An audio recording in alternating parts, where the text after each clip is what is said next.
చెప్పండి sir. Problems ఏమి ఉన్నారా? ఇక్కడే ఉంటారా? మేము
ఇది ఏదో నా ఇంటికి వచ్చింది కాదు, విపత్కర పరిస్థితి, వర్షం అనేది సడన్ గా వచ్చింది.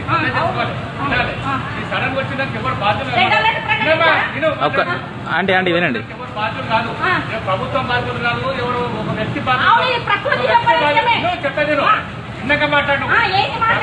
ప్రకృతికి సడన్ గా వర్షాలు వచ్చాయి, ఎవరైనా ఎప్పుడైనా రావచ్చు. ఆ వచ్చేదానికి గింత అయితే ఇవాళ గిన్నె నీళ్లు తగ్గినాయి, దాదాపు 2 గదాల నీళ్లు తగ్గినాయి. ఎవరు చేస్తే తగ్గినాయి? ఎట్లా రాత్రి పోరాడ కూర్చున్నాం మేము.